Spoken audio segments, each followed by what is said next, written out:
দ্বারা উৎপন্ন হয়। এই কীট সেই রেশমকে পাক দিতে থাকে, পাক দিতেই থাকে আর আস্তে আস্তে তার মধ্যেই জড়িয়ে পড়ে। শেষে ওর এই সুন্দর অমূল্য সৃষ্টি রেশমের এই সুতো তার নির্মাণ কার্য পূর্ণ হয়, কিন্তু তাতেই ও নিজে বন্দী হয়ে যায়। নিজেরই মায়াজালের এই বন্দী গৃহে নিজেই ফেঁসে যায়। এবার এই সুতোকে ব্যবহারযোগ্য করে তোলার জন্য এই কীটগুলিকে এই কবচের সাথেই ফুটন্ত জলে ফেলে দেওয়া হয়। এই সংসারে যদি আমাদের স্বপ্ন এই সংসারের দুঃখ হরণ করার জন্য, এই সংসারে সুখ বিতরণ করার জন্য হয়, তবেই আমাদের প্রগতি সম্ভব। যদি আমাদের এই স্বপ্ন শুধুই আমাদের এবং আমাদের স্বার্থ সিদ্ধির জন্য হয়, তাহলে এই স্বপ্ন আমাদের অন্ধ করে দেবে, আমাদের অন্ধকারের পথে নিয়ে যাবে, আর আমরাও সেই কীটের মতো হয়ে যাব। নিজেদেরই মায়াজালে আমরা নিজেই ফেঁসে যাব, আর শেষে আমরা যদি কিছু লাভ করি তা হবে একাকিত্ব, অন্ধকারময় মৃত্যু। তাই স্বপ্ন অবশ্যই দেখুন, কিন্তু এমন ভাবে স্বপ্ন দেখবেন না যে তার এই বন্দিগৃহে আপনি নিজেই ফেঁসে গেলেন। স্বপ্ন দেখুন পরোপকারে।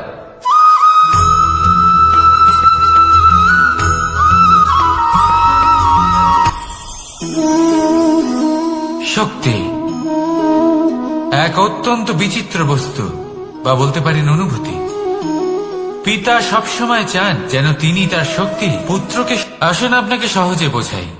যদি আপনি সুপাত্র হন আর আপনাকে শক্তি দেওয়া হয়, তাহলে আপনি সেই শক্তির গুরুত্ব বুঝবেন, কোথায় সেই শক্তি প্রয়োগ করা উচিত সেটা বুঝবেন। আর এটা যেহেতু অর্জন করা শক্তি হবে, সেই শক্তির অপব্যবহার হবে না।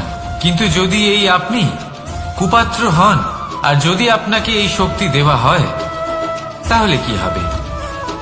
দেখতে গেলে এই শক্তি আপনি দান হিসেবে পেয়েছেন, তাই না আপনি এই শক্তির গুরুত্ব বুঝবেন, আর না এর প্রয়োগ আপনি জানবেন।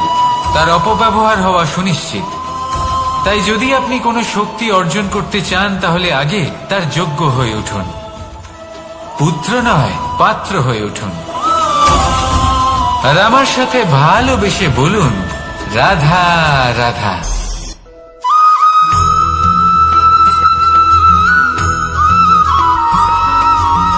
এই সংসারে প্রত্যেক মানুষ এটাই চান যে তিনি যেন ধনবান হন, আর্থিক অবস্থা তার ভালো থাকে, ওনার বাড়িতে লক্ষ্মীর আগমন হয়।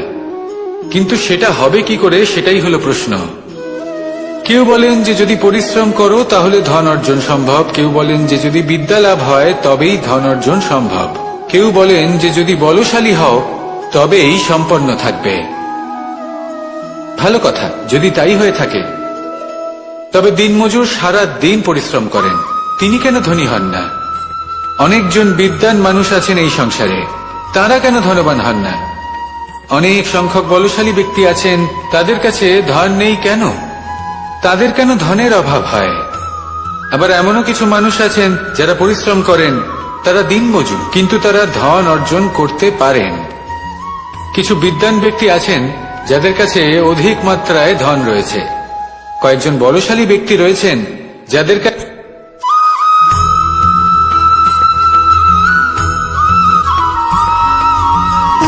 সুখ, দুঃখ এবং শক্তি, এই তিন হলো এই সংসারের ত্রিদেবের মতো।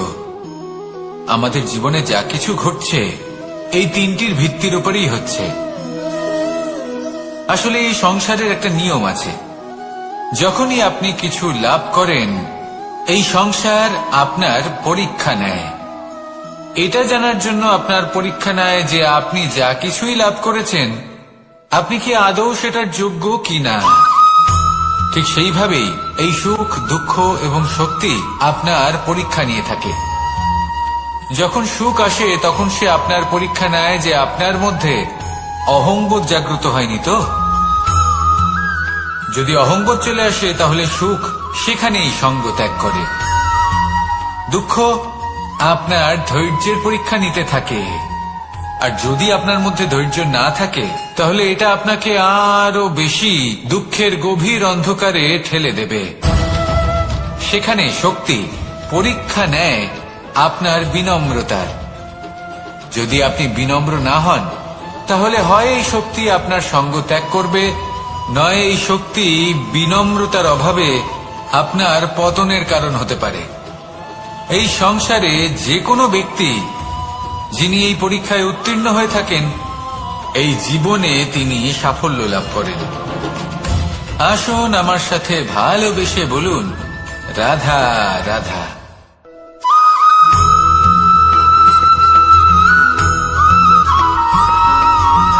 পঞ্চতত্ত্বের মধ্যে দ্বিতীয় তত্ত্ব হল ধরণী, ভূমি, যাকে আমরা ধরণী মাতা বলি। এই ধরণী ধৈর্য ধারণ করে, আর এর উপরেই আমাদের সমগ্র সংসার নির্ভরশীল। কারণ এই ভূমি সহ্য ক্ষমতা রাখে, এর সহ্য ক্ষমতা হল অপরিসীম। সন্তান যতই আঘাত প্রদান করুক না কেন, প্রেম পূর্বক সহ্য করে, আর তার বদলে অমূল্য রত্ন প্রদান করে। সন্তান যদি হাল চালায়, তাহলে তার বদলে তাকে অন্ন প্রদান করে। এটাই হলো ধরণী। এবার এর থেকে আমরা কি শিক্ষা পেতে পারি? এটাই যে কারোর জন্য কিছু করা বা কাউকে কিছু দেওয়া মনে কোনো কামনা ছাড়াই। আর এই কথাটা বুঝে যান, যদি কারোর জন্য কামনা না রেখে বা কোনো পাওয়ার আশা না রেখে কারোর জন্য কিছু করেন বা কারোকে কিছু দেন, যদি এটা আপনি শিখতে পারেন, তবে আপনি ভালোবাসতে শিখে গেছেন। আর সেই জন্যই এই ধরিত্রীকে মাতা বলা হয়। কারণ মাতা শুধু উনি নন যিনি গর্ভে সন্তানকে ধারণ করেন, মাতা তো উনিও যিনি জীবন বাঁচতে শেখান, যিনি জীবন বাঁচার উদাহরণ প্রদান করেন। তাহলে ধরণীর থেকে এই নিঃস্বার্থ ভাব শিখুন, নিঃস্বার্থ ভালোবাসা শিখুন, আর এই ভালোবাসার সাথেই বলুন, রাধা রাধা।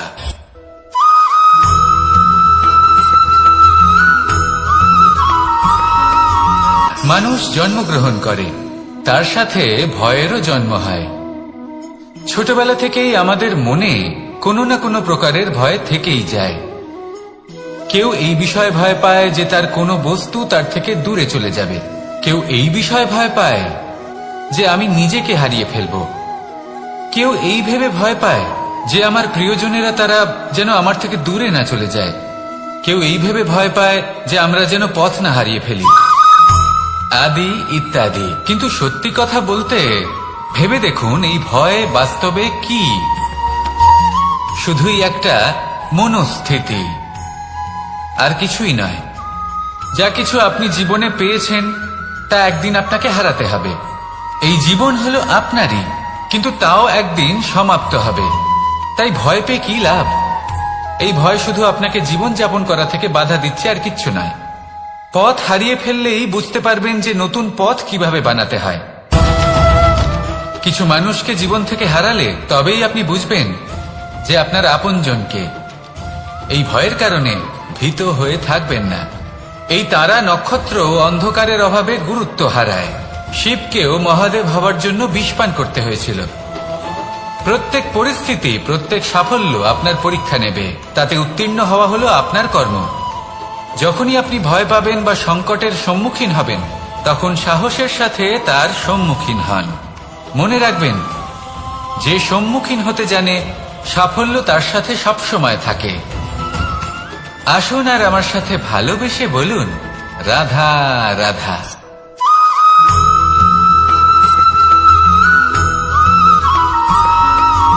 জীবনে অগ্রসর হওয়ার জন্য আমাদের কাকে প্রয়োজন হয়?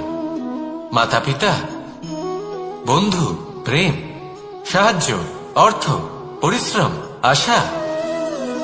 ভিন্ন ভিন্ন মানুষ ভিন্ন ভিন্ন বিকল্প চয়ন করে। যদি আমি আপনাকে বলি,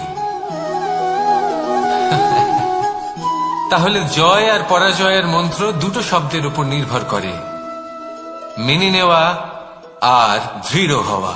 যদি মেনে নেন তাহলে হেরে যাবেন, যদি দৃঢ় হন তাহলে নিশ্চিত রূপে জয়ী হবেন। যদি কখনো আপনি ক্লান্ত হয়ে ওঠেন, আপনি দুঃখী হন, পুরোপুরি ভেঙে পড়েছেন, তখন মেনে নেবেন না যে আপনি ভেঙে পড়েছেন, নয়তো হেরে যাবেন। তখন উল্টে স্থির করবেন যে যাই হয়ে যাক না কেন আমি জয়ী হবই। আর আপনি দেখবেন যে জয় নিশ্চিত রূপে আপনার কাছেই আসবে। তাহলে এই কথা মনে রাখবেন আর আমার সাথে ভালোবেসে বলবেন, রাধা রাধা।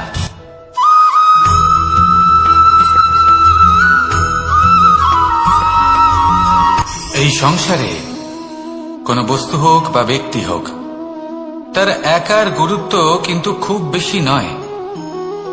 একটা উদাহরণ হিসেবে বৃষ্টির ফোঁটাকে ভেবে দেখুন।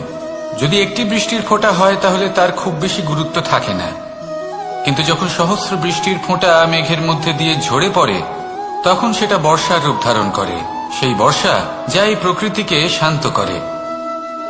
সেইভাবেই পাথরের ছোট টুকরো তার খুব বেশি গুরুত্ব থাকে না, কিন্তু যখন অসংখ্য পাথরের টুকরো একত্রিত হয় তখন তা পর্বতের আকার ধারণ করে। সেইভাবেই কিছু মানুষ যখন একত্রিত হন তখন তৈরি হয় পরিবার, কিছু পরিবার যখন একত্রিত হয় তখন তৈরি হয় সমাজ, যখন অনেক সংখ্যক সমাজ একত্রিত হয় তখন তৈরি হয় রাজ্য। এবার এই রাজ্যের সব থেকে গুরুত্বপূর্ণ ব্যক্তি হতে পারেন রাজা, কিন্তু তাও সেই রাজা একা কিছু করতে পারেন না। যুদ্ধ লড়ার সময় তারও নিজের সৈন্যদলকে প্রয়োজন পড়ে। কিন্তু এই সংসারে এমন একজন ব্যক্তি আছেন যিনি একাই সব কাজ করতে থাকেন, এবং সেই ব্যক্তি হলেন মা। আমাদের জীবনে একজন পিতার ভূমিকা কিন্তু নিঃসন্দেহে অমূল্য, কিন্তু আমাদের সকলের জীবনে যে ভূমিকা একজন মায়ের তা অন্য কারোর থাকে না। একজন মা একাই সন্তানকে বড় করতে পারেন, সংস্কারী করে তুলতে পারেন, তার জন্য পরিশ্রম করেন। আর এত কিছু কাজ করার পরেও তার কাজের জন্য তিনি প্রশংসা অবশ্য পান না। উল্টে যদি সেই সন্তান অনুচিত পথে চালিত হয়, অনুচিত কর্ম করে, তখন সেই মাকেই অপবাদের পাত্র হয়ে উঠতে হয়। আমাদের জীবনে মায়ের যোগদান কতটা সেটা বুঝুন। আপনাকে বড় করে তোলার জন্য উনি কতটা পরিশ্রম করেছেন সেটা বুঝুন। আজ থেকে, এখন থেকে, এই মুহূর্ত থেকে মাকে সম্মান করতে শিখুন। যখন সময় পাবেন, যখন সুযোগ হবে, তখন তার প্রশংসা করুন, ওনারও ভালো লাগবে। আর মায়ের এই মমতার জন্য, তার এই ভূমিকার জন্য আসুন সবাই মিলে আমরা তাকে প্রণাম করি, আর সকলে মিলে ভালোবেসে বলি, রাধা রাধা।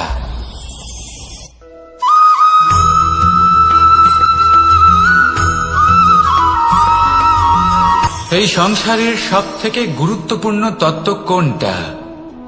প্রথম হলো সময়। জন্ম থেকে মৃত্যু পর্যন্ত এই যে সময়, এটাই তো হলো জীবন। দ্বিতীয় হলো জীবন, যাতে আমরা সময়ের সদ্ব্যবহার করি, শ্রেষ্ঠ থেকে শ্রেষ্ঠতর কাজ করার চেষ্টা করি। বহু বছরের এই পরম্পরা, এই সংস্কৃতিকে এগিয়ে নিয়ে যাওয়ার চেষ্টা করি। এই সংসারে আমরা অংশগ্রহণ করতে চেষ্টা করি। তৃতীয় হলো ধন, সেই ধন যা প্রত্যেক ব্যক্তি অর্জন করতে চেষ্টা করেন। এবার এই তিনটি তত্ত্বের মধ্যে একটা সামঞ্জস্য আছে, সমান ব্যাপার আছে। সে ধনই হোক বা সময় হোক বা হোক জীবন। আর সেই সমান ব্যাপার হলো যে যদি আপনি এটা গণনা করতে থাকেন তাহলে তা কমতে থাকে, যদি আপনি এটা ব্যবহার করেন তাহলে তা বাড়তে থাকে। একে সংগঠিত করে রাখতে চেষ্টা করলে এ হাত থেকে ফসকে যায়, কিন্তু যদি আপনি একে সামলে রাখতে শিখে যান তাহলে এমন কাজ করবেন যাতে সংসারের সাথে সাথে পরবর্তী প্রজন্ম লাভবান হবে। যদি কিছু শিখতে চান তাহলে সামলাতে শিখুন, গণনা করা বা সংগঠিত করা নয়। আসুন আর আমার সাথে ভালোবেসে বলুন, রাধা রাধা।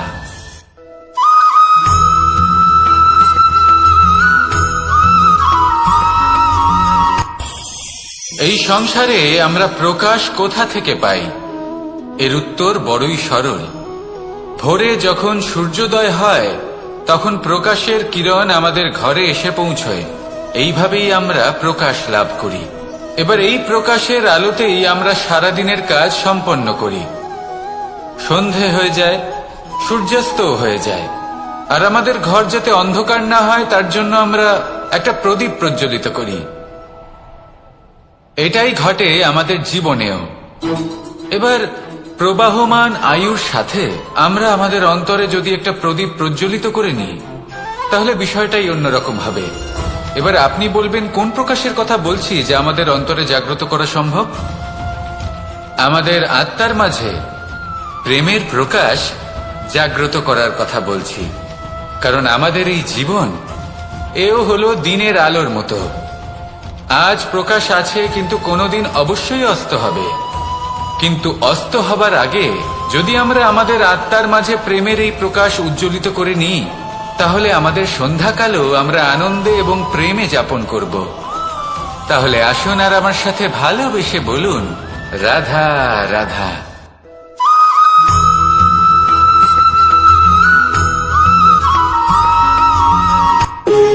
যখন মানুষের মৃত্যু হয় তখন কি হয়? অনেক সংখ্যক মানুষ শোক পালন করতে চলে আসেন। যে ব্যক্তি মৃত্যু লাভ করেছেন তার অনেক বস্তু থাকে যেগুলো তার প্রিয়, যেগুলো তিনি ব্যবহার করেছেন। তার শয্যা, তার বস্ত্র, তার আভূষণ সবকিছু তার থেকে বিচ্ছিন্ন করা হয় এবং খালি হাতে তাকে শ্মশানের উদ্দেশ্যে রওনা করা হয়।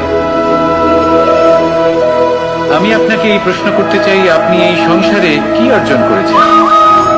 ধন সম্পত্তি, বস্ত্র, আভূষণ, এই সবকিছু যে আপনি অর্জন করেছেন, আপনার মৃত্যুর পরে তা আপনার থেকে দূর হয়ে যাবে। এর উত্তর হলো একটাই, আপনার কর্ম। শুধু সেটাই আছে যা একান্ত আপনার, আর শুধু সেটাই এই সংসার থেকে চলে যাওয়ার পরেও সংসারেই জীবিত থাকবে। যদি আপনি দুষ্কর্ম করেন, তাহলে এই সংসার আপনাকে একটি অনুচিত উদাহরণ হিসেবে মনে রাখবে যে এই ব্যক্তি খুব পাপী ছিল, অনুচিত কর্ম করতেন। যে পথে তিনি চলেছেন সেই পথে কারোর চলা উচিত নয়। সেখানেই যদি আপনি সৎকর্ম করেন, তাহলে সংসার চিরকাল এটাই বলবে যে খুব ভালো মানুষ ছিলেন, সবাইকে ভালোবাসতেন, সবাইকে সাহায্য করতেন, আমার খুব প্রিয় মানুষ ছিলেন। এটাই হলো শ্রেষ্ঠ কর্ম। সেই জন্য জীবনে শুধুমাত্র ধন সম্পত্তি, আভূষণ এই সব অর্জন করতে গিয়ে নিজের মনোনিবেশ করবেন না। শ্রেষ্ঠ কর্ম করুন। সংসার থেকে চলে যাওয়ার পরেও এই কর্মই এই সংসারে আপনাকে জীবিত রাখবে। আসুন আমার সাথে ভালোবেসে বলুন, রাধা রাধা।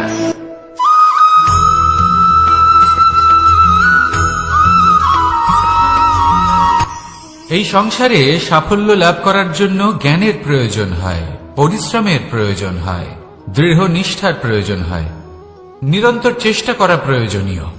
কিন্তু আরো কিছু আছে যা অত্যন্ত প্রয়োজনীয় এবং গুরুত্বপূর্ণ। তা হলো ভালো বন্ধু। তাদের থাকা অত্যন্ত প্রয়োজনীয়। যদি ভালো বন্ধু থাকে, তাহলে সময় এলে তারা ঢাল হয়ে আপনাকে সুরক্ষা করবেন। সময় এলে অস্ত্রের মতো শত্রুকে সংহারও করবেন। যদি তিনি জ্ঞানী হন, তাদের মধ্যে সদ্গুণ থাকে, তাহলে এই সব গুণ আপনার মধ্যেও প্রবেশ করবে। তাহলে সাফল্যের জন্য ভালো বন্ধু পাওয়া অত্যন্ত প্রয়োজনীয়। কিন্তু শুধু বন্ধু কেন, ভালো শত্রুও থাকা প্রয়োজনীয়। এবার আপনি ভাববেন, আমি কি বললাম? যদি আপনার জীবনেও ভালো অর্থাৎ শক্তিশালী শত্রু থাকে, তাহলে আপনিও শক্তিশালী হতে থাকবেন। এই শত্রু আপনাকে প্রেরিত করবে আরো বেশি শক্তিশালী হয়ে ওঠার। কখনো কোনো হরিণকে দেখুন, তীব্র গতিতে দৌড়তে থাকে। কেন তীব্র গতিতে দৌড়য়? এই কারণে নয় যে কোথাও তার জন্য মধুর ঘাস অপেক্ষা করে রয়েছে, না। সে এই কারণে তীব্র গতিতে দৌড়য় কারণ সেটা না করলে তার পেছনে একটি সিংহ আছে যে ওকে নিজের ভোজন করে ফেলবে। তাই জীবনে বিপদ, সংকট এই সবকিছুও হলো অত্যন্ত গুরুত্বপূর্ণ। তার সম্মুখীন হতে শিখুন আর আমার সাথে ভালোবেসে বলুন, রাধা রাধা।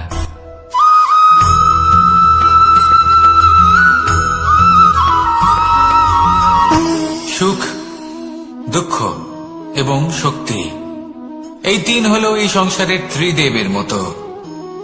আমাদের জীবনে যা কিছু ঘটছে এই তিনটির ভিত্তির উপরেই হচ্ছে। আসলে এই সংসারের একটা নিয়ম আছে, যখনই আপনি কিছু লাভ করেন এই সংসার আপনার পরীক্ষা নেয়। এটা জানার জন্য আপনার পরীক্ষা নেয় যে আপনি যা কিছুই লাভ করেছেন আপনি কি আদৌ সেটার যোগ্য কিনা। ঠিক সেইভাবেই এই সুখ, দুঃখ এবং শক্তি আপনার পরীক্ষা নিয়ে থাকে। যখন সুখ আসে তখন সে আপনার পরীক্ষা নেয় যে আপনার মধ্যে অহংবোধ জাগ্রত হয়নি তো। যদি অহংবোধ চলে আসে তাহলে সুখ সেখানেই সঙ্গ ত্যাগ করে। দুঃখ আপনার ধৈর্যের পরীক্ষা নিতে থাকে, আর যদি আপনার মধ্যে ধৈর্য না থাকে তাহলে এটা আপনাকে আরো বেশি দুঃখের গভীর অন্ধকারে ঠেলে দেবে। সেখানে শক্তি পরীক্ষা নেয় আপনার বিনম্রতার। যদি আপনি বিনম্র না হন তাহলে হয় এই শক্তি আপনার সঙ্গ ত্যাগ করবে, নয় এই শক্তি বিনম্রতার অভাবে আপনার পতনের কারণ হতে পারে। এই সংসারে যে কোনো ব্যক্তি যিনি এই পরীক্ষায় উত্তীর্ণ হয়ে থাকেন এই জীবনে তিনি সাফল্য লাভ করেন। আসুন আমার সাথে ভালোবেসে বলুন, রাধা রাধা।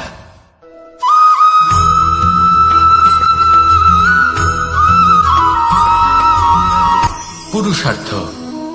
শাস্ত্রে 4 ধরনের পুরুষার্থের কথা বলা হয়েছে। প্রথম হলো ধর্ম। আপনি কি জানেন এই ধর্ম আসলে কি? আপনার কি মনে হয় ধর্ম আসলে কি? কোন বিশেষ ঈশ্বরকে মানাই কি ধর্ম বলা হয়, নাকি কোনো বিশেষ রীতি পালন করাই হলো ধর্ম, নাকি কোনো বিশেষ সাহিত্যকে সর্বশ্রেষ্ঠ মনে করাই হলো ধর্ম? না, ধর্ম হলো সেটা যাকে ধারণ করা যেতে পারে, আর ধারণ শুধু সেটাই করা যায় যা পবিত্র। পবিত্র শুধু তাকেই বলা হয় যা নিঃস্বার্থ, যার মধ্যে শাসন করার কোনো ইচ্ছে নেই, যা সরলভাবেই প্রবাহমান, জল এবং বায়ুর মতো। যখন কোনো ব্যক্তি ধর্মকে ধারণ করেন এবং সেই ধর্ম সেই ব্যক্তিকে রক্ষা করে তখন তাকে ধর্ম বলা হয়। ধর্ম যা রক্ষা করে অহংকার থেকে, খারাপ চিন্তার হাত থেকে। সেই জন্য পুরুষার্থ গড়ে তোলার আগে, ধর্ম পালন করার আগে ধর্মের প্রকৃত অর্থ কি সেটা বুঝে নিন। এটা জেনে রাখুন যে সমস্ত ধর্মের আধার, সমস্ত ধর্মের ভিত শুধুমাত্র ভালোবাসা। আসুন আর এই ভালোবাসার সাথেই বলুন, রাধা রাধা।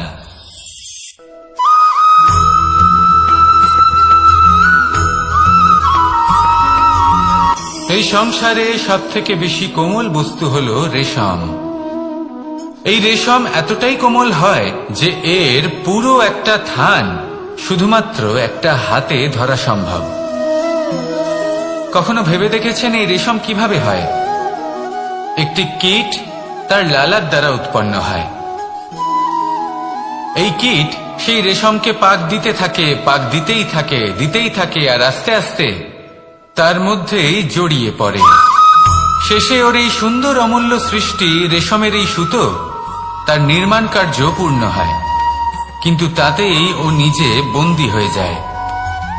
নিজেরই মায়াজালের এই বন্দী গৃহে নিজেই ফেঁসে যায়। এবার এই সুতোকে ব্যবহারযোগ্য করে তোলার জন্য এই কীটগুলিকে এই কবচের সাথেই ফুটন্ত জলে ফেলে দেওয়া হয়। এই সংসারে যদি আমাদের স্বপ্ন এই সংসারের দুঃখ হরণ করার জন্য, এই সংসারে সুখ বিতরণ করার জন্য হয়, তবেই আমাদের প্রগতি সম্ভব। যদি আমাদের এই স্বপ্ন শুধুই আমাদের এবং আমাদের স্বার্থ সিদ্ধির জন্য হয়, তাহলে এই স্বপ্ন আমাদের অন্ধ করে দেবে, আমাদের অন্ধকারের পথে নিয়ে যাবে, আর আমরাও সেই কীটের মতো হয়ে যাব। নিজেদেরই মায়াজালে আমরা নিজেই ফেঁসে যাব, আর শেষে আমরা যদি কিছু লাভ করি তা হবে একাকিত্ব, অন্ধকারময় মৃত্যু। তাই স্বপ্ন অবশ্যই দেখুন, কিন্তু এমন ভাবে স্বপ্ন দেখবেন না যে তার এই বন্দিগৃহে আপনি নিজেই ফেঁসে গেলেন। স্বপ্ন দেখুন পরোপকারে।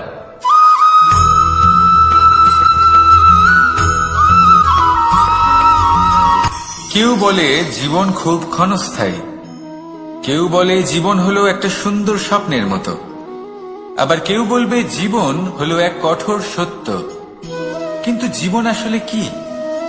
জীবন হলো আপনারই প্রতিবিম্ব, একটা দর্পণ। অর্থাৎ আপনি জীবনকে সেইভাবেই পাবেন যেরকম আপনি নিজেকে প্রতিপন্ন করবেন। যদি আপনি দর্পণের দিকে তাকিয়ে হাসেন, তাহলে আপনি সামনে হাসি মুখী দেখতে পাবেন। এবার যদি আপনি গম্ভীর হয়ে থাকেন, তাহলে আপনি একজন রুষ্ট ব্যক্তি দেখতে পাবেন। শেষে সবথেকে বেশি গুরুত্বপূর্ণ হলো আপনার চেষ্টা। আপনাকে সবসময় চেষ্টা করতে হবে যাতে আপনি নিজেকে প্রসন্ন এবং ইতিবাচক মনোভাবে রাখেন। এটা হলো আপনারই উত্তরদায়িত্ব, তাকে পালন করুন। এই মনকে প্রসন্ন রাখুন, এই সংসারকে সুন্দর বলে মনে হবে। আর এই মন প্রসন্ন হয়ে বলবে, রাধা রাধা।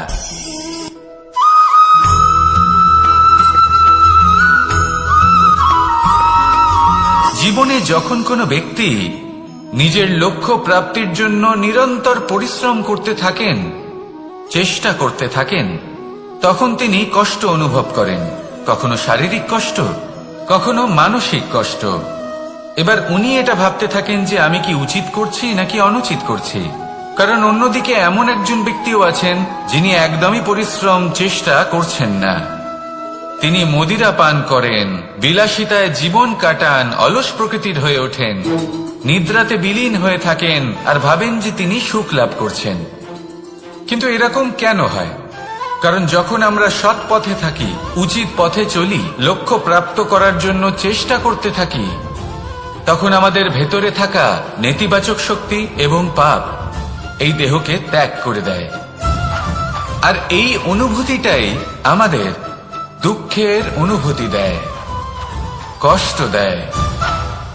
এবার সেখানে যদি আমরা কুপথে চলি, অনুচিত পথে চলতে থাকি, তাহলে আমাদের ভেতরে থাকা পুণ্য এবং ধনাত্মক শক্তি আমাদের দেহ ত্যাগ করে দেয়। আর এই অনুভূতির কারণেই আমরা সুখ অনুভব করি। কিন্তু কখনো ভাববেন যে এই সুখ বেশি সময় পর্যন্ত থাকে না। সেই জন্য সবসময় মনে রাখবেন, যদি আপনি জানেন যে এটাই আপনার লক্ষ্য, এটাই উচিত পথ, শুভ পথ, তাতে নিরন্তরভাবে এগিয়ে যেতে চেষ্টা করতে থাকুন।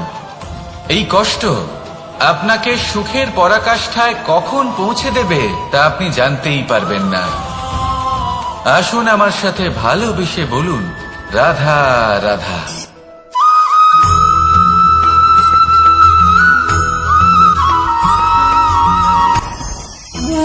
ভোজন।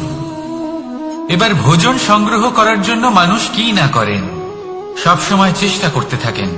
ফসল উৎপাদনের জন্য অনেক পরিশ্রম করতে থাকেন, কিন্তু অনেক সময় অনেক পরিশ্রম করার পরেও ফসল ভালো উৎপাদন হয় না। এর কারণ কি? কারণ হলো এটাই যে আপনি পরিশ্রম হয়তো অনেক করেছেন, কিন্তু আপনার নজর তো সেই বীজের দিকে ছিলই না যা আপনি রোপণ করেছেন। সেই জন্য সব সময় কোনো বীজ রোপণ করার আগে তাকে পরখ করে দেখুন, তা অত্যন্ত আবশ্যক। আর সেইভাবেই যখনই কোনো কর্মের প্রশ্ন আসে, তাহলে সেখানে শুধুমাত্র পরিশ্রম যথেষ্ট নয়। সেই কাজের প্রতি আপনার কর্তব্য কি, আপনার উদ্দেশ্য কি, সেটা জানা হলো অত্যন্ত গুরুত্বপূর্ণ। তাই কর্ম করুন, কিন্তু সেই কর্মের প্রতি আপনার যা উদ্দেশ্য তার মাহাত্ম্য বুঝতে চেষ্টা করুন। তাহলে আসুন আমার সাথে ভালোবেসে বলুন, রাধা রাধা।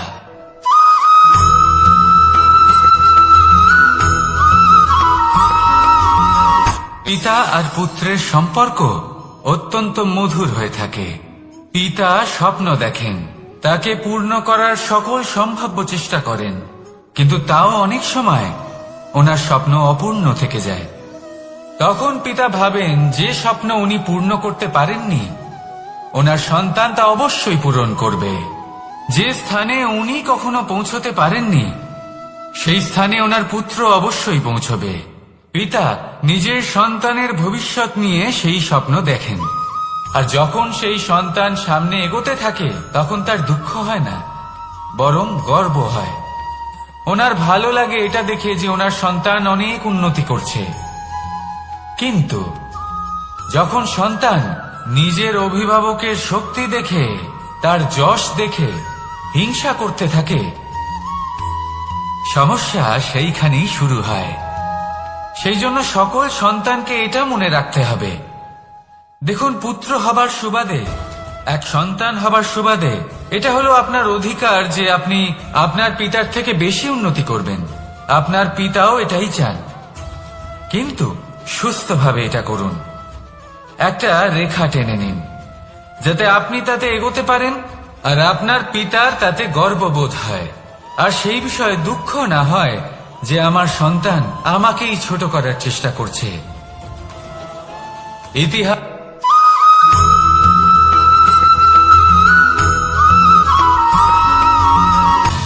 সময়, জীবন, কাল। দেখতে গেলে এই তিনটি শব্দ একটি শব্দেরই সমার্থক শব্দ মনে হয়, কিন্তু এই শব্দগুলির অর্থ কি সমান? কখনোই নয়। হ্যাঁ, এই সময় চলতে থাকে, জীবন চলতে থাকে, কালচক্র চলতে থাকে। এই সময় কেটে যায়, কিন্তু এই জীবন, একে যাপন করতে হয়। কি বলেন? এই জীবনে কিছু করুন বা কিছু না করুন, জীবন এমনি কেটে যাবে, আপনি জানতেও পারবেন না। কিন্তু সেটা আমাদের উদ্দেশ্য নয়, একে যাপন করতে হবে। এই জীবনে প্রেরণা পেতে শিখুন, প্রেরণা দিতে শিখুন, আহ্বান গ্রহণ করতে শিখুন, আহ্বান জানাতে শিখুন, মহান কাজ করতে শিখুন, ধন্যাত্মক বোধ জাগিয়ে তুলুন। জীবন অতিবাহিত করার অর্থ কি তা আপনি শিখে যাবেন। কারণ সময় কেটে যায়, সমস্ত যুগ কেটে যায়, কিন্তু জীবনের রীতি জীবন কাটিয়ে দেওয়া নয়, জীবন যাপন করা। এই জীবন সম্পূর্ণরূপে অনুভব করতে হবে, নতুন পথ বানাতে হবে। এবারে যদি এই জীবন বাঁচার সময় একবার ভেবে দেখুন, যদি মনে প্রেম থাকে, সদ্ভাবনা থাকে, তাহলে কি হবে? এই জীবনকে বাঁচার অনুভূতিটাই অন্যরকম হয়ে যাবে, একটা আনন্দময় অনুভূতি লাভ করবেন। তাহলে এটাই করুন আর আমার সাথে ভালোবেসে বলুন, রাধা রাধা।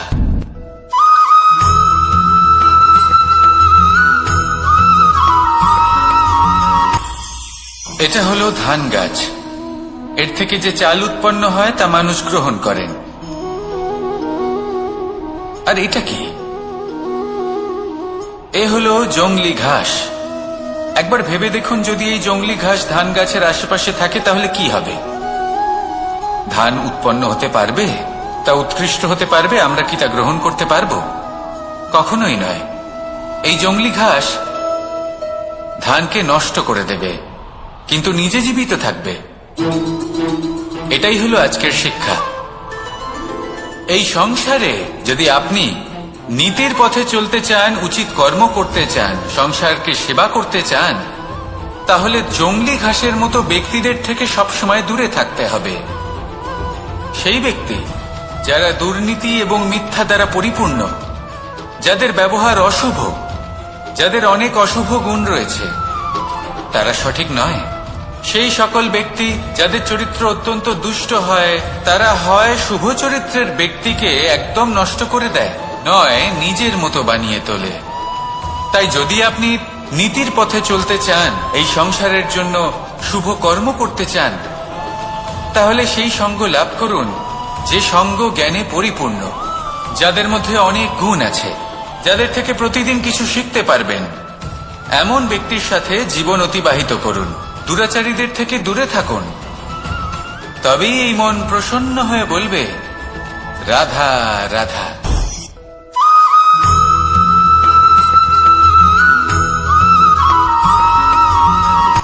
সূচের শেষে একটি ছিদ্র থাকে, যার দ্বারা আমরা এই সুতো পরাতে পারি, আর তারপর সূচের সাহায্যে এই সুতো দিয়ে বস্ত্র সেলাই করা যায়। কিন্তু যদি সুতোটা সোজা করে ধরা না হয় তাহলে সূচে কখনো এই সুতো পরানোই সম্ভব নয়। যদি এতে কোনো গিঁট পড়ে তখন তা কখনোই এই ছিদ্র দ্বারা প্রবেশ করা সম্ভব নয়। ঠিক এইভাবেই যদি আপনি কারোর জীবনে প্রবেশ করতে চান, কারোর অন্তরে প্রবেশ করতে চান, তাহলে আপনাকেও সহজ থাকতে হবে।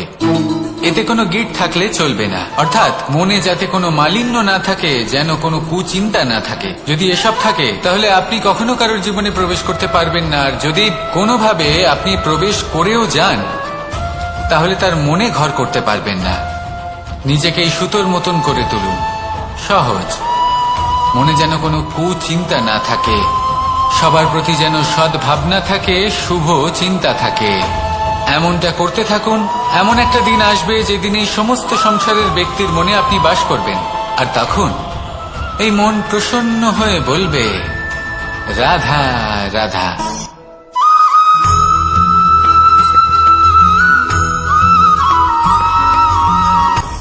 আপনি কখনো পর্বতের শিখরে উঠেছেন? আপনি দেখতে পাবেন পর্বতের পদতলে প্রচুর সুন্দর ফুল রয়েছে, সবুজ বনানী রয়েছে। যত আপনি ওপরে উঠতে থাকবেন তত ফুল কমতে থাকবে, সবুজ বনানী কমতে থাকবে। আরো কিছুটা ওপরে উঠলে কাঁটা জাতীয় গাছ দেখতে পাবেন, শুকনো গাছ দেখতে পাবেন। আরো যদি ওপরে ওঠেন তাহলে পাষাণ দেখতে পাবেন। আরো উপরে উঠলে হিমখণ্ড দেখতে পাবেন। এই যে পর্বত, তা মনুষ্য জীবনের সবথেকে উত্তম উদাহরণ। মানুষ যখন সাফল্যের শিখরে পৌঁছতে চান, মহানুভবতার শিখরে পৌঁছতে চান, পথে যত আস্তে আস্তে উপরে উঠতে থাকেন ততই ভৌতিক বস্তু তার থেকে বিচ্ছিন্ন হতে থাকে। যদি তিনি সেই ভৌতিক বস্তুগুলি ত্যাগ না করতে পারেন তাহলে কখনোই সেই স্থানে পৌঁছতে পারবেন না। আর মানুষ যদি উচিত ত্যাগ করতে পারেন, পথে অগ্রসর হতে থাকেন, এগোতে থাকেন, তাহলে একদিন না একদিন তিনি মহানুভবতার, জ্ঞানের, সাফল্যের হিমের স্বাদ অবশ্যই লাভ করবেন। মনে রাখবেন, মানব জীবনে ত্যাগ হলো অত্যন্ত গুরুত্বপূর্ণ অংশ। আসুন আমার সাথে ভালোবেসে বলুন, রাধা রাধা।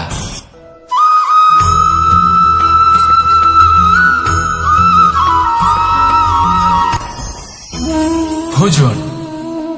এবার ভোজন সংগ্রহ করার জন্য মানুষ কি না করেন, সব সময় চেষ্টা করতে থাকেন।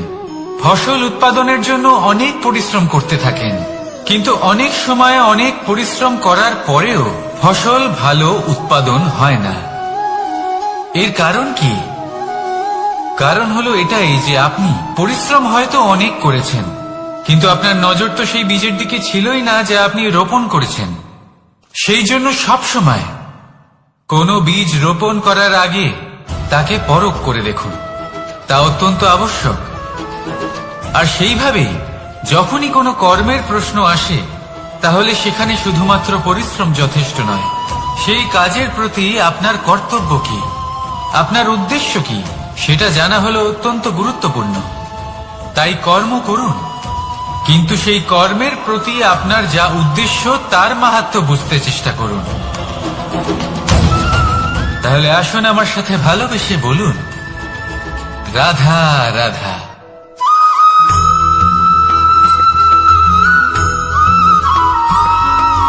বসন্ত ঋতু, এই সময় মন আনন্দে ভরে থাকে। এমন মনে হয় যেন আমরা আকাশে বিচরণ করতে চলে যাই, কিন্তু সেটা তো সম্ভব নয়।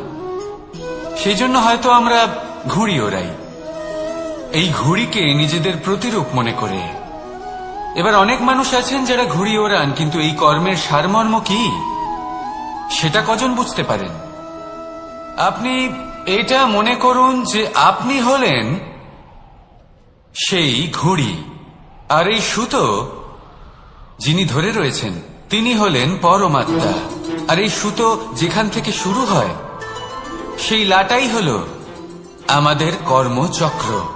এবার আপনি নিজেই অনুমান করুন যে এই উড়ান কার ওপর নির্ভরশীল, পরমাত্মার ওপর আর আপনার কর্মের ওপর।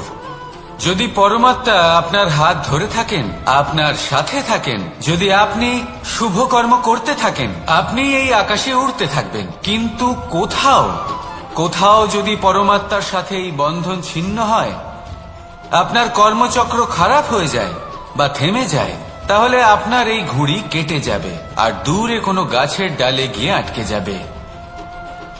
তাই শুধুমাত্র ঘুড়ি ওড়াবেন না, তার থেকে শিখুন। পরমাত্মার সাহচর্যে থাকুন, সবসময় শুভ কর্ম করতে থাকুন, আর সবসময় এই আকাশে উড়তে থাকুন। আসুন আর আমার সাথে ভালোবেসে বলুন, রাধা।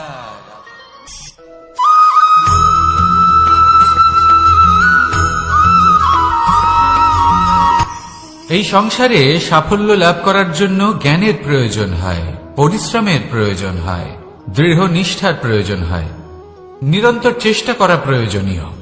কিন্তু আরো কিছু আছে যা অত্যন্ত প্রয়োজনীয় এবং গুরুত্বপূর্ণ। তা হলো ভালো বন্ধু। তাদের থাকা অত্যন্ত প্রয়োজনীয়। যদি ভালো বন্ধু থাকে তাহলে সময় এলে তারা ঢাল হয়ে আপনাকে সুরক্ষা করবেন। সময় এলে অস্ত্রের মতো শত্রুকে সংহারও করবেন। যদি তিনি জ্ঞানী হন, তাদের মধ্যে সদ্গুণ থাকে, তাহলে এই সব গুণ আপনার মধ্যেও প্রবেশ করবে। তাহলে সাফল্যের জন্য ভালো বন্ধু পাওয়া অত্যন্ত প্রয়োজনীয়।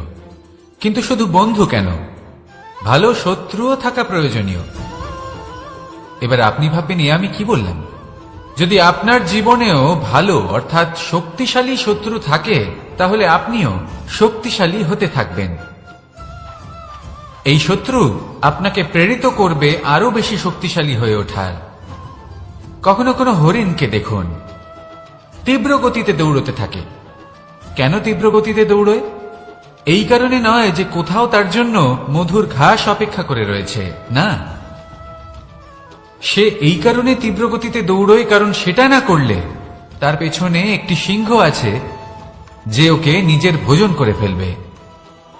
তাই জীবনে বিপদ, সংকট এই সবকিছুও হলো অত্যন্ত গুরুত্বপূর্ণ। তার সম্মুখীন হতে শিখুন আর আমার সাথে ভালোবেসে বলুন, রাধা রাধা।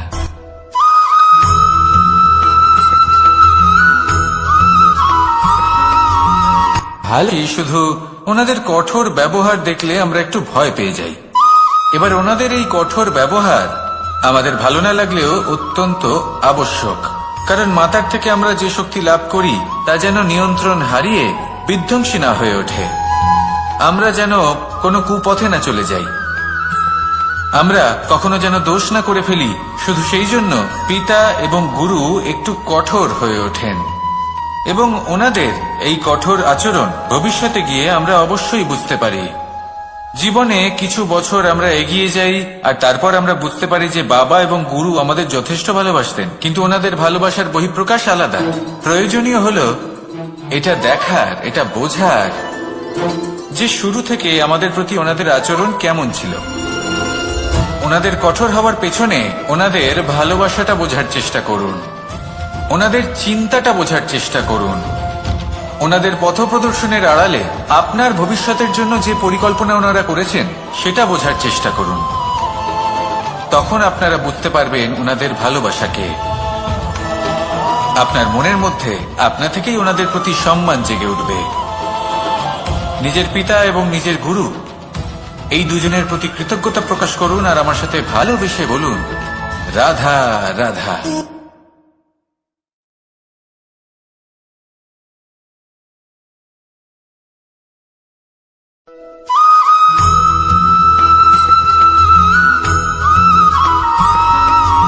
কথায় আছে, প্রত্যেক পুত্র তার পিতার প্রতিচ্ছবি হয়, আর সমস্ত প্রতিচ্ছবি চায় যেন সে তার অস্তিত্ব প্রাপ্ত করতে পারে। পুত্র চায় সে যেন তার পিতার মতো হয়, বা কখনো কখনো তার থেকেও শ্রেষ্ঠ হয়। সেটা কোনো অনুচিত ব্যাপার নয়। অনুচিত তখন হয় যখন পুত্র নিজের পিতার মতো হবার স্বপ্ন পূরণ করতে গিয়ে বা তার থেকেও শ্রেষ্ঠ হওয়ার স্বপ্ন পূরণে অনুচিত পথের আশ্রয় নেয়। কারণ তারপরে সে তার পিতার গুণগুলি আত্মসাৎ করতে চায় না। সে শুধুই এটা চায় যে সংসারের চোখে যেন আমি শ্রেষ্ঠ প্রমাণিত হই। এটা অনুচিত। সংসারে এমন অনেক মানুষ আছেন যারা এই কারণে শ্রেষ্ঠ হওয়ার চেষ্টা করেন যাতে তার পরিবারের তার পিতার সম্মান বৃদ্ধি পায়। এমনও মানুষ থাকেন, আর এটাই হলো পার্থক্য উদ্দেশ্যের। মনে রাখবেন, যদি আপনার উদ্দেশ্য শুভ হয় তাহলে পথও শুভ হবে। যদি আপনার উদ্দেশ্য অশুভ হয় তাহলে পথও অশুভ হবে। তাহলে নিজের পিতার মতো হবার চেষ্টা অবশ্যই করুন, তার থেকেও শ্রেষ্ঠ হওয়ার চেষ্টা অবশ্যই করুন, কিন্তু মনে রাখবেন আপনার সংকল্প আর আপনার উদ্দেশ্য এই দুই শুভ হওয়া উচিত। তাহলে আসুন আর আমার সাথে ভালোবেসে বলুন, রাধা রাধা।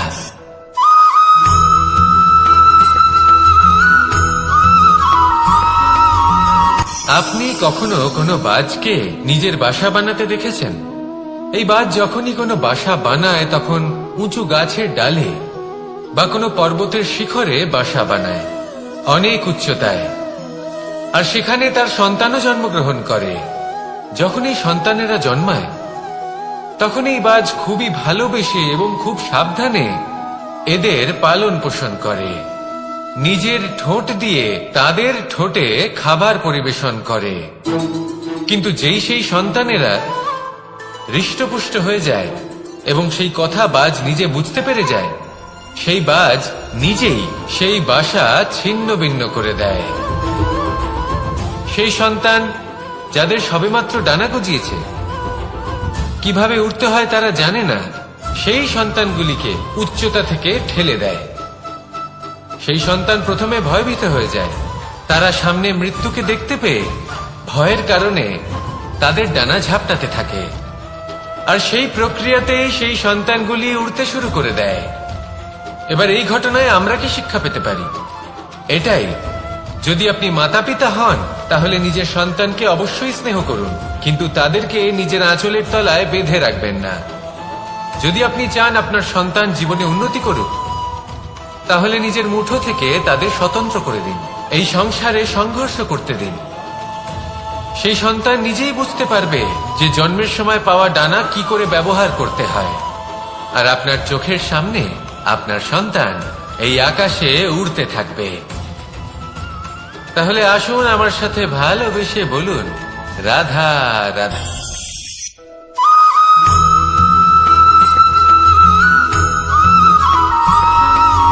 ফিরে আসছিলেন এবং তাদের ফেরার পথে হঠাৎ করে কোথাও থেকে একটি বাছুর চলে এলো। এই দুই বোন ভয়ভীত হয়ে গেলেন আর তাদের হাত থেকে সেই আটা পড়ে গেল, মাটিতে মিশে গেল। এবার এই পুরো ঘটনাক্রমে যদি কারোর বিন্দুমাত্র লাভ হয়ে থাকে, বিন্দুমাত্র আনন্দ পেয়ে থাকে, তাহলে সে কে? সেই ছোট বোন, যিনি মাঝে মাঝেই গমের দানা তুলছিলেন এবং খাচ্ছিলেন। কিছুটা হলেও উনি আনন্দ লাভ করেছিলেন। এবার এরকমই হলো আমাদের জীবনে ভক্তি এবং ভালোবাসা সংক্রান্ত বিষয়। মানুষ নিজের জীবনের দৈনিক কাজে এতটাই ব্যস্ত হয়ে পড়েন, প্রত্যেকদিন শুধু কাজ কাজ কাজ কাজ করতে থাকেন, আর তাতে ভক্তি এবং ভালোবাসার জন্য সময় বার করতেই পারেন না। দেখুন, জীবনে ভক্তি আর প্রেমের এই যে ছোট ছোট মুহূর্ত আছে, এগুলো যদি আপনি যাপন করতে পারেন তাহলে তাতেই আপনি তৃপ্তি লাভ করবেন। বাকি সবই আপনার ব্যর্থ বলেই মনে হবে। জীবনে যখনই আপনি কোনো কাজ করবেন, ঈশ্বরের প্রতি সমর্পিত হয়ে সেই কাজ করুন, আর যখনই সময় পাবেন তাহলে সেই সময় নিজের আপনজনদের দিন, যাদের আপনি ভালোবাসেন তাদের প্রতি যত্নবান হন, তাদের শুভাকাঙ্ক্ষী হন। এই প্রেম আর ভক্তির ছোট ছোট মুহূর্তগুলো আপনার জীবনকে চরিতার্থ করে তুলবে। আসুন আমার সাথে ভালোবেসে বলুন, রাধা রাধা।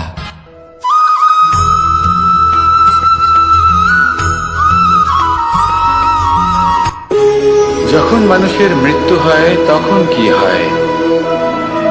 অনেক সংখ্যক মানুষ শোক পালন করতে চলে আসেন। যে ব্যক্তি মৃত্যু লাভ করেছেন তার অনেক বস্তু থাকে যেগুলো তার প্রিয়, যেগুলো তিনি ব্যবহার করেছেন। তার শয্যা, তার বস্ত্র, তার আভূষণ সবকিছু তার থেকে বিচ্ছিন্ন করা হয় এবং খালি হাতে তাকে শ্মশানের উদ্দেশ্যে রওনা করা হয়। আমি আপনাকে এই প্রশ্ন করতে চাই, আপনি এই সংসারে কি অর্জন করেছেন? ধন সম্পত্তি, বস্ত্র, আভূষণ, এই সবকিছু যে আপনি অর্জন করেছেন, আপনার মৃত্যুর পরে তা আপনার থেকে দূর হয়ে যাবে। এর উত্তর হলো একটাই, আপনার কর্ম। শুধু সেটাই আছে যা একান্ত আপনার, আর শুধু সেটাই এই সংসার থেকে চলে যাওয়ার পরেও সংসারেই জীবিত থাকবে। যদি আপনি দুষ্কর্ম করেন তাহলে এই সংসার আপনাকে একটি অনুচিত উদাহরণ হিসেবে মনে রাখবে যে এই ব্যক্তি খুব পাপী ছিল, অনুচিত কর্ম করতেন। যে পথে তিনি চলেছেন সেই পথে কারোর চলা উচিত নয়। সেখানেই যদি আপনি সৎকর্ম করেন তাহলে সংসার চিরকাল এটাই বলবে যে খুব ভালো মানুষ ছিলেন, সবাইকে ভালোবাসতেন, সবাইকে সাহায্য করতেন, আমার খুব প্রিয় মানুষ ছিলেন। এটাই হলো শ্রেষ্ঠ কর্ম। সেই জন্য জীবনে শুধুমাত্র ধন সম্পত্তি আভূষণ এই সব অর্জন করতে গিয়ে নিজের মনোনিবেশ করবেন না। শ্রেষ্ঠ কর্ম করুন। সংসার থেকে চলে যাওয়ার পরেও এই কর্মই এই সংসারে আপনাকে জীবিত রাখবে। আসুন আমার সাথে ভালোবেসে বলুন, রাধা রাধা।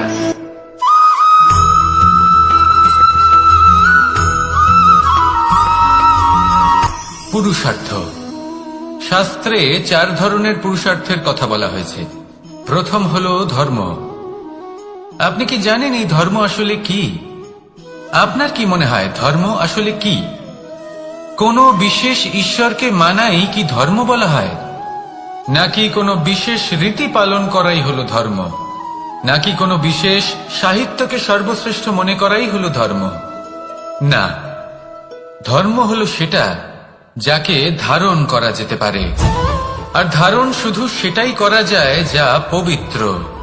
পবিত্র শুধু তাকেই বলা হয় যা নিঃস্বার্থ, যার মধ্যে শাসন করার কোনো ইচ্ছে নেই,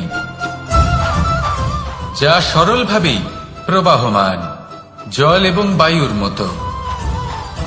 যখন কোনো ব্যক্তি ধর্মকে ধারণ করেন এবং সেই ধর্ম সেই ব্যক্তিকে রক্ষা করে, তখন তাকে ধর্ম বলা হয়। ধর্ম যা রক্ষা করে অহংকার থেকে, খারাপ চিন্তার হাত থেকে। সেই জন্য পুরুষার্থ গড়ে তোলার আগে, ধর্ম পালন করার আগে ধর্মের প্রকৃত অর্থ কি সেটা বুঝে নিন। এটা জেনে রাখুন যে সমস্ত ধর্মের আধার, সমস্ত ধর্মের ভিত শুধুমাত্র ভালোবাসা। আসুন আর এই ভালোবাসার সাথেই বলুন, রাধা রাধা।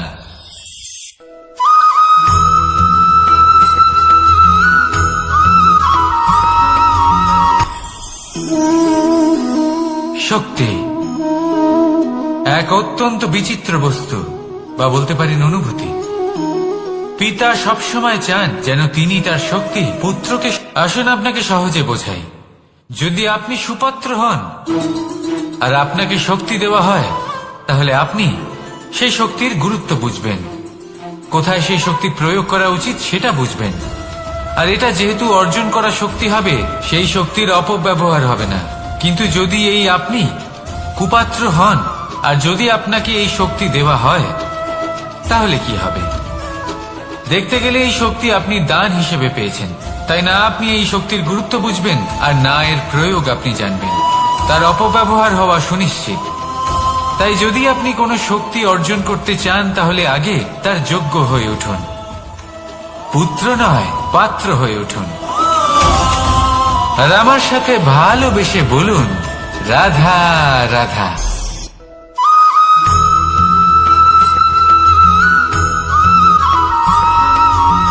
কথায় আছে যে এমন কোনো অক্ষর নেই যার দ্বারা কোনো মন্ত্র হয় না।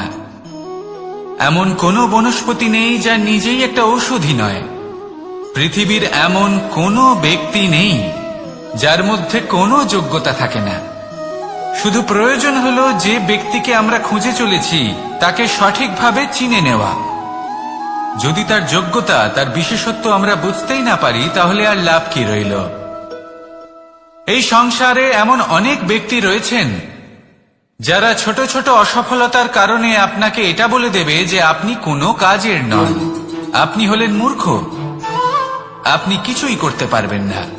এইসব কথায় কখনোই বিশ্বাস করবেন না, কারণ আপনি এবং প্রত্যেকটি জীব এই পরমাত্মা এবং এই প্রকৃতির সৃষ্টি, যা অত্যন্ত বিশেষ। যদি আপনাকে উদাহরণ দিই, তাহলে একদিকে আছে তরোয়াল, একটা বড় লম্বা তরোয়াল, যার দ্বারা যুদ্ধ করা যায়, জয়লাভ করা যায়।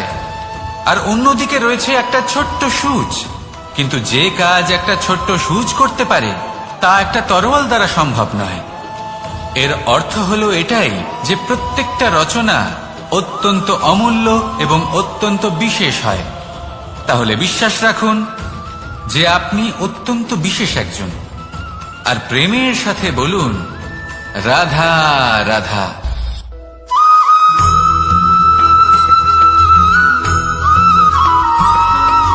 মানুষের একটি সমস্যা আছে যে মানুষ সাফল্যকে মাপতে থাকেন, লক্ষ্যপ্রাপ্তিকে মাপতে থাকেন এবং তার তুলনা করতে থাকেন যে ও এত কিছু পেল আর আমি পেলাম না, ওর কাছে এত কিছু আছে কিন্তু আমার কাছে নেই। এই তুলনা করার জন্য ওনারা দুঃখী হয়ে পড়েন, নিরাশ হয়ে পড়েন। তাই আমি একটা প্রশ্ন করছি যে এটা কি উচিত? এই সংসারে আপনি কি নিয়ে তুলনা করবেন যেখানে সূর্যদেব চন্দ্রমা দুজনেই আছেন, দুজনেই হলেন বিশেষ, দুজনেই নিজ নিজ সময়ে উদিত হন।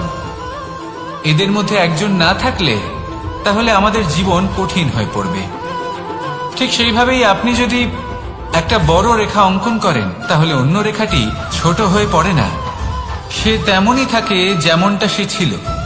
আপনার অস্তিত্ব কখনো ছোট বা বড় হতে পারে না, শুধু তুলনা করার জন্য আপনার এটা মনে হতে পারে। যদি আপনি যুদ্ধ করতে চান আপনার তলোয়ারের প্রয়োজন পড়বে, যদি বস্ত্র তৈরি করতে চান এত বড় তলোয়ার দিয়ে কিছুই হবে না, তখন প্রয়োজন পড়বে একটা ছোট্ট সূচের। তাই তুলনা করবেন না, না নিজেকে ছোট মনে করবেন না অন্য কাউকে। সবার সাথে সহযোগিতা করুন, আর যদি তুলনা করতেই হয় নিজের সাথে করুন যে কাল আমি কেমন ব্যক্তি ছিলাম, আজ কি তার থেকে শ্রেষ্ঠ হয়ে উঠতে পেরেছি। ভেবে দেখুন ভবিষ্যতে গিয়ে আপনি কতটা শ্রেষ্ঠ ব্যক্তি হতে পারেন। আসুন আমার সাথে ভালোবেসে বলুন রাধা রাধা।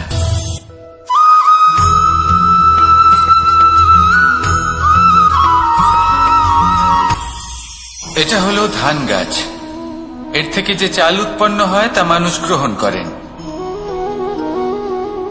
আর এটা কি? এ হলো জংলি ঘাস। একবার ভেবে দেখুন যদি এই জংলি ঘাস ধান গাছের আশেপাশে থাকে তাহলে কি হবে? ধান উৎপন্ন হতে পারবে? তা উৎকৃষ্ট হতে পারবে? আমরা কি তা গ্রহণ করতে পারবো? কখনোই নয়। এই জংলি ঘাস ধানকে নষ্ট করে দেবে, কিন্তু নিজে জীবিত থাকবে। এটাই হলো আজকের শিক্ষা। এই সংসারে যদি আপনি নীতির পথে চলতে চান, উচিত কর্ম করতে চান, সংসারকে সেবা করতে চান, তাহলে জংলি ঘাসের মতো ব্যক্তিদের থেকে সবসময় দূরে থাকতে হবে। সেই ব্যক্তি যারা দুর্নীতি এবং মিথ্যা দ্বারা পরিপূর্ণ, যাদের ব্যবহার অশুভ, যাদের অনেক অশুভ গুণ রয়েছে, তারা সঠিক নয়। সেই সকল ব্যক্তি যাদের চরিত্র অত্যন্ত দুষ্ট হয়, তারা হয় শুভ চরিত্রের ব্যক্তিকে একদম নষ্ট করে দেয়, নয় নিজের মতো বানিয়ে তোলে। তাই যদি আপনি নীতির পথে চলতে চান, এই সংসারের জন্য শুভ কর্ম করতে চান, তাহলে সেই সঙ্গ লাভ করুন যে সঙ্গ জ্ঞানে পরিপূর্ণ, যাদের মধ্যে অনেক গুণ আছে, যাদের থেকে প্রতিদিন কিছু শিখতে পারবেন। এমন ব্যক্তির সাথে জীবন অতিবাহিত করুন, দুরাচারীদের থেকে দূরে থাকুন। তবেই এই মন প্রসন্ন হয়ে বলবে রাধা রাধা।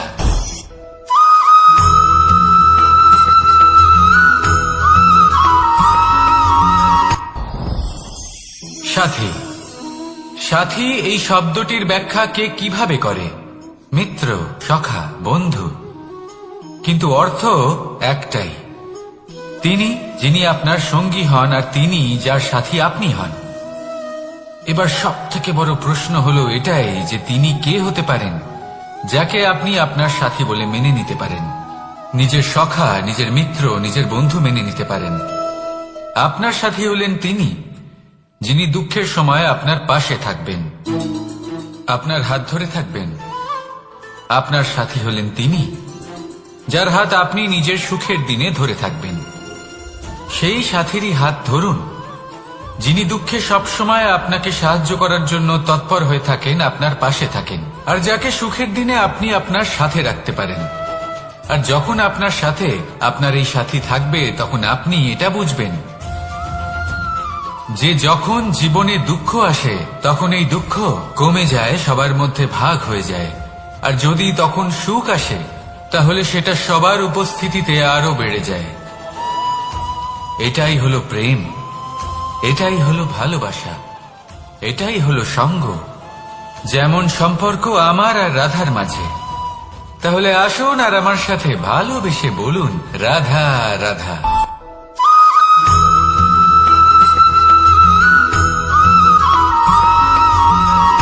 কথায় আছে, অন্ধকারে প্রদীপ প্রজ্বলিত করলে চতুর্দিক আলোকিত হয়। কিন্তু যদি এই প্রদীপ আমি সূর্যের আলোর সম্মুখে সকালবেলায় প্রজ্বলিত করে রেখে দিই, তাহলে কি হবে? আপনি বলবেন যে এটা করে তো কোনো লাভই হলো না। সূর্যের প্রকাশের সামনে এই প্রদীপ আসলে কিছুই নয়।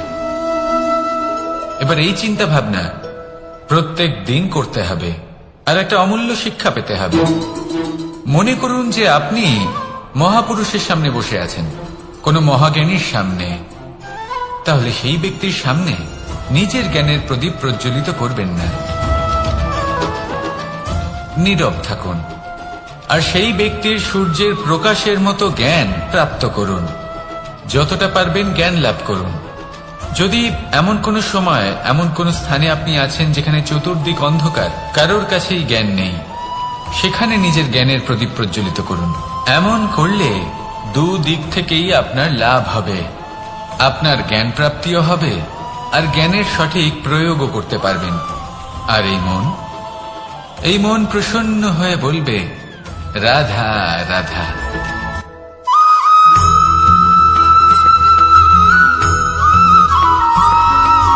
প্রত্যেক মানুষ নিজের জীবনে হীরক তথা হীরে এবং দর্পণ এই দুই দেখেছেন। এই দুই হলো সাদা, এবং এরা দুজনেই আলোর প্রতিফলন ঘটায়, এবং এরা দুজনেই উজ্জ্বল হয়ে ওঠে। আপনি হয়তো মনে মনে ভাবছেন যে এটা কি ধরনের তুলনা করছি। একটা হীরে তো রত্ন, তার মূল্য দর্পণের থেকে অনেক গুণ বেশি। কিন্তু হীরে থাকাতে দর্পণের মূল্য কিন্তু কোনো অংশে কমে যায় না, তাই না? মানুষ যখন হীরে নিজের হাতে নেয় তখন সবার আগে কি খোঁজে? দর্পণ, যাতে তার মধ্যে দিয়ে দেখে সে বুঝতে পারে যে সেই হীরে আদৌ তার শোভাবর্ধন করছে কিনা, তাকে ভালো দেখাচ্ছে কিনা, প্রসাধনের জন্য সেটা ব্যবহার করা ঠিক হবে কিনা। অর্থাৎ হীরের উপস্থিতিতে দর্পণের গুরুত্ব কম হলো না। দর্পণের কারণে হীরের মূল্য বোঝা গেল। আমাদের জীবনেও ঠিক এরকমই ঘটে। আপনারা যদি এই সংসারে নিজের আশেপাশে দেখেন, এমন অনেক মানুষ দেখতে পাবেন যারা নিজেদের ক্ষেত্রে মহান স্থানে পৌঁছেছেন, নিপুণ এবং শ্রেষ্ঠ হয়েছেন। আর তাদের মধ্যে আপনার নিজের মনে হয় যেন আপনি হলেন দর্পণ। নিজেকে ছোট মনে করবেন না। আপনার মূল্য কম হচ্ছে না, আপনার নিজস্ব মূল্য আছে। আর যদি আপনার অস্তিত্ব না থাকে তাহলে ওনাদের অস্তিত্বের মূল্য সংসার বুঝতেই পারবে না। জীবনে সবসময় চেষ্টা করবেন যাতে আপনি আরো বেশি শ্রেষ্ঠ হয়ে উঠতে পারেন। আপনি নিজে যে স্থানে আছেন সেটাকে ছোট মনে করবেন না, তারও নিজস্ব একটা মূল্য আছে। যদি আপনি হীরে হয়ে থাকেন তাহলে অহংকার করবেন না। যদি আপনি দর্পণ হয়ে থাকেন তাহলে নিজেকে ছোট মনে করবেন না। আসুন আর আমার সাথে ভালোবেসে বলুন, রাধা রাধা।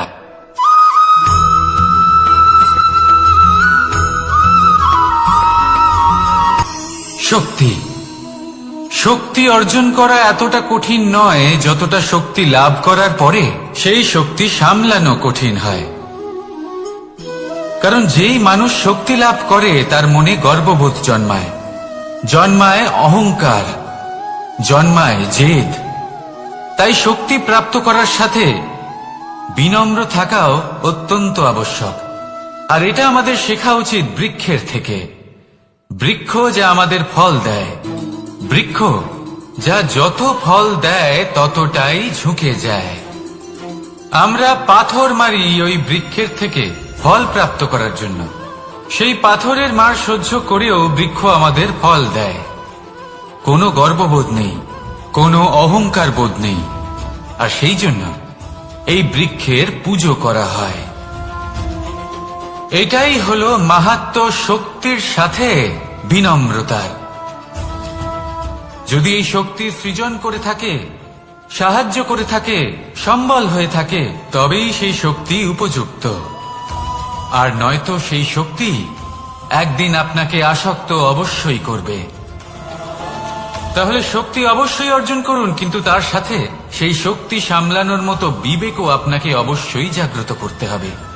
তাহলে আসুন আমার সাথে ভালোবেসে বলুন, রাধা রাধা।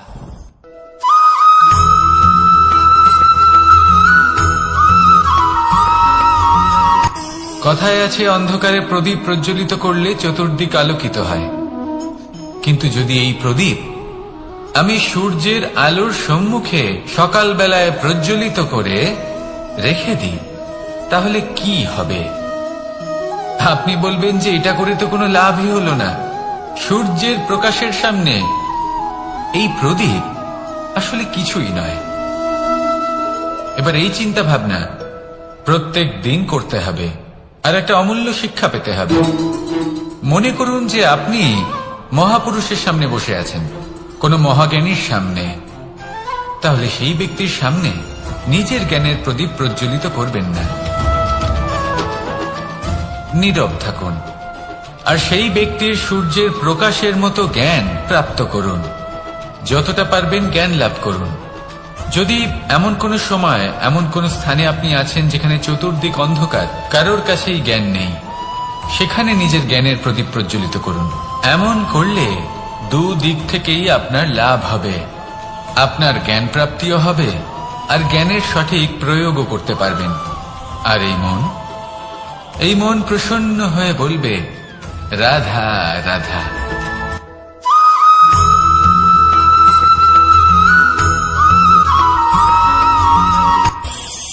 এই সংসারে আমরা প্রকাশ কোথা থেকে পাই? এর উত্তর বড়ই সরল। ভোরে যখন সূর্যোদয় হয়, তখন প্রকাশের কিরণ আমাদের ঘরে এসে পৌঁছয়। এইভাবেই আমরা প্রকাশ লাভ করি। এবার এই প্রকাশের আলোতেই আমরা সারাদিনের কাজ সম্পন্ন করি। সন্ধে হয়ে যায়, সূর্যাস্তও হয়ে যায়। আর আমাদের ঘর যাতে অন্ধকার না হয়, তার জন্য আমরা একটা প্রদীপ প্রজ্বলিত করি। এটাই ঘটে আমাদের জীবনেও। এবার প্রবাহমান আয়ুর সাথে আমরা আমাদের অন্তরে যদি একটা প্রদীপ প্রজ্বলিত করে নিই, তাহলে বিষয়টাই অন্যরকম হবে। এবার আপনি বলবেন, কোন প্রকাশের কথা বলছি যে আমাদের অন্তরে জাগ্রত করা সম্ভব? আমাদের আত্মার মাঝে প্রেমের প্রকাশ জাগ্রত করার কথা বলছি। কারণ আমাদের এই জীবন, এও হলো দিনের আলোর মতো। আজ প্রকাশ আছে, কিন্তু কোনোদিন অবশ্যই অস্ত হবে। কিন্তু অস্ত হবার আগে যদি আমরা আমাদের আত্মার মাঝে প্রেমের এই প্রকাশ উজ্জ্বলিত করে নিই, তাহলে আমাদের সন্ধ্যাকালও আমরা আনন্দে এবং প্রেমে যাপন করব। তাহলে আসুন আর আমার সাথে ভালোবেসে বলুন, রাধা রাধা।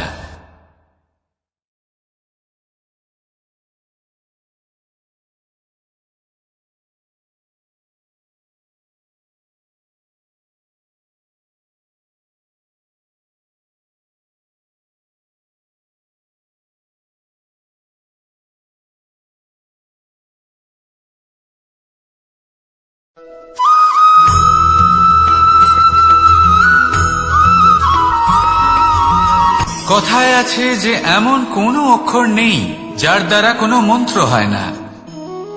এমন কোনো বনস্পতি নেই যা নিজেই একটা ঔষধি নয়। পৃথিবীর এমন কোনো ব্যক্তি নেই যার মধ্যে কোনো যোগ্যতা থাকে না। শুধু প্রয়োজন হলো যে ব্যক্তিকে আমরা খুঁজে চলেছি তাকে সঠিকভাবে চিনে নেওয়া। যদি তার যোগ্যতা, তার বিশেষত্ব আমরা বুঝতেই না পারি, তাহলে আর লাভ কি রইল? এই সংসারে এমন অনেক ব্যক্তি রয়েছেন যারা ছোট ছোট অসফলতার কারণে আপনাকে এটা বলে দেবে যে আপনি কোনো কাজের নন, আপনি হলেন মূর্খ, আপনি কিছুই করতে পারবেন না। এইসব কথায় কখনোই বিশ্বাস করবেন না, কারণ আপনি এবং প্রত্যেকটি জীব এই পরমাত্মা এবং এই প্রকৃতির সৃষ্টি, যা অত্যন্ত বিশেষ। যদি আপনাকে উদাহরণ দিই, তাহলে একদিকে আছে তরোয়াল, একটা বড় লম্বা তরোয়াল, যার দ্বারা যুদ্ধ করা যায়, জয়লাভ করা যায়, আর অন্যদিকে রয়েছে একটা ছোট্ট সূচ। কিন্তু যে কাজ একটা ছোট্ট সূচ করতে পারে তা একটা তরোয়াল দ্বারা সম্ভব নয়। এর অর্থ হলো এটাই যে প্রত্যেকটা রচনা অত্যন্ত অমূল্য এবং অত্যন্ত বিশেষ হয়। তাহলে বিশ্বাস রাখুন যে আপনি অত্যন্ত বিশেষ একজন, আর প্রেমের সাথে বলুন রাধা রাধা।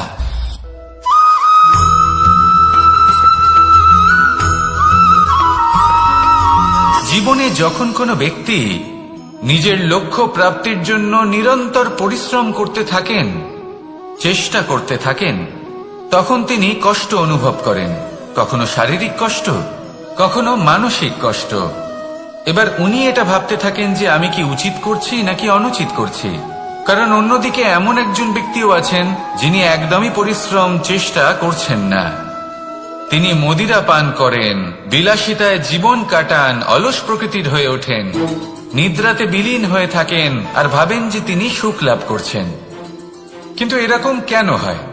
কারণ যখন আমরা সৎ পথে থাকি, উচিত পথে চলি, লক্ষ্য প্রাপ্ত করার জন্য চেষ্টা করতে থাকি, তখন আমাদের ভেতরে থাকা নেতিবাচক শক্তি এবং পাপ এই দেহকে ত্যাগ করে দেয়। আর এই অনুভূতিটাই আমাদের দুঃখের অনুভূতি দেয়, কষ্ট দেয়। এবার সেখানে যদি আমরা কুপথে চলি, অনুচিত পথে চলতে থাকি, তাহলে আমাদের ভেতরে থাকা পুণ্য এবং ধনাত্মক শক্তি আমাদের দেহ ত্যাগ করে দেয়। আর এই অনুভূতির কারণেই আমরা সুখ অনুভব করি। কিন্তু কখনো ভাববেন যে এই সুখ বেশি সময় পর্যন্ত থাকে না। সেই জন্য সবসময় মনে রাখবেন, যদি আপনি জানেন যে এটাই আপনার লক্ষ্য, এটাই উচিত পথ, শুভ পথ, তাতে নিরন্তরভাবে এগিয়ে যেতে চেষ্টা করতে থাকুন। এই কষ্ট আপনাকে সুখের পরাকাষ্ঠায় কখন পৌঁছে দেবে তা আপনি জানতেই পারবেন না। আসুন আমার সাথে ভালোবেসে বলুন রাধা রাধা।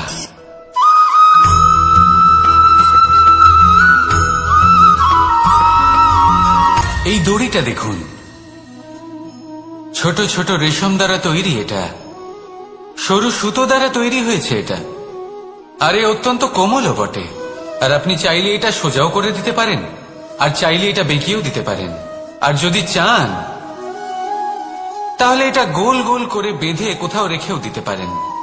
এবার এই কোমল দড়ি যদি কোনো নিষ্ঠুর কঠিন পাথরে বারংবার জড়িয়ে দেওয়া হয়, তাহলেও তাকেও কাটতে পারে, নিজের ছাপ ছেড়ে যেতে পারে, সেটার আকারও বদলে ফেলতে পারে। এবার এর কারণ কি? এর কারণ হলো অভ্যাস আর নিরন্তর প্রচেষ্টা। যদি আপনিও চেষ্টা করেন আর নিরন্তর কর্ম করে যান, তাহলে আপনার প্রারব্ধ পাথরের মতো কঠিনই হোক না কেন, তাতে ভাঙন ধরিয়েও আপনি নিজের লক্ষ্যে অবশ্যই পৌঁছতে পারবেন। একটা গুরুত্বপূর্ণ কথা মনে রাখবেন, সুকর্মের অভ্যাস আর নিরন্তর প্রয়াস, এই হলো সাফল্যের মন্ত্র। তাহলে জীবনে এই মন্ত্র আনুন আর আমার সাথে ভালোবেসে বলুন রাধা রাধা।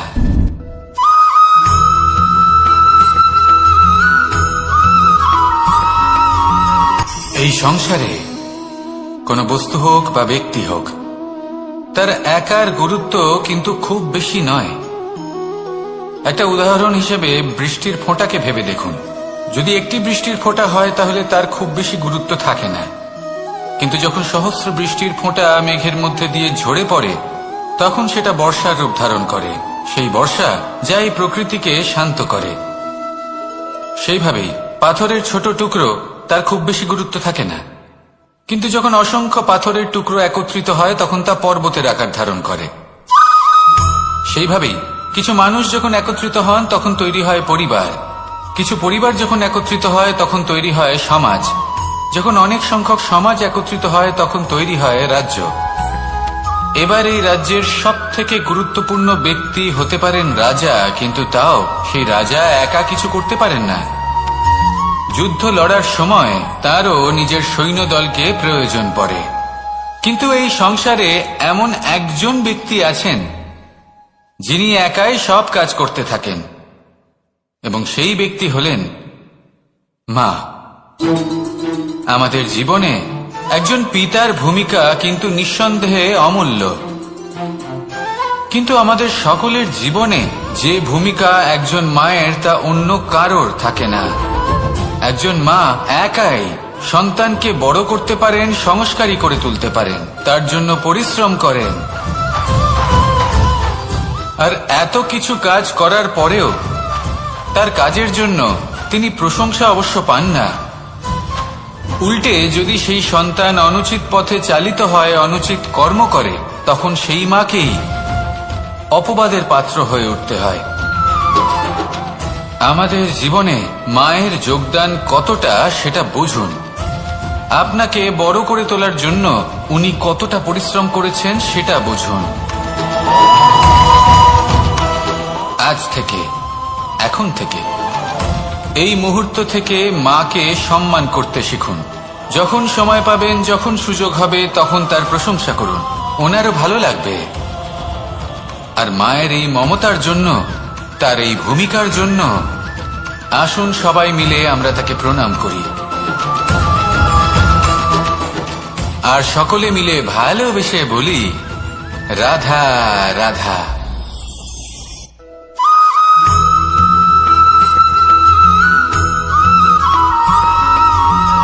আপনি কখনো কোনো বাজকে নিজের বাসা বানাতে দেখেছেন?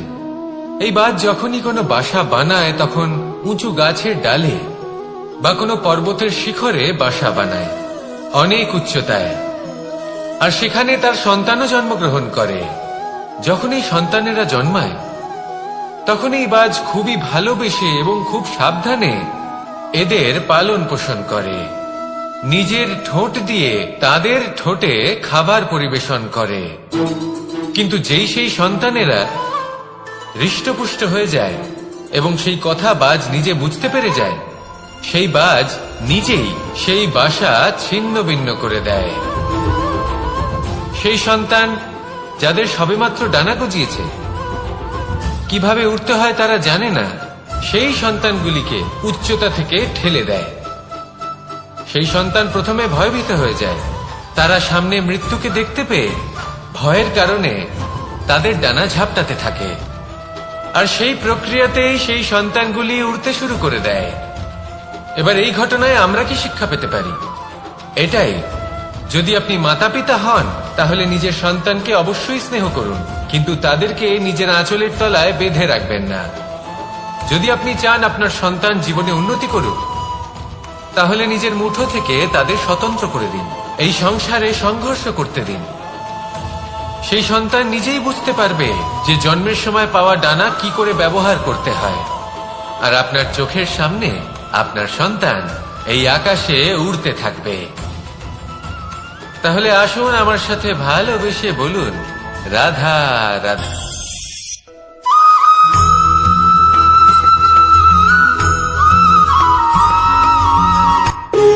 যখন মানুষের মৃত্যু হয় তখন কি হয়?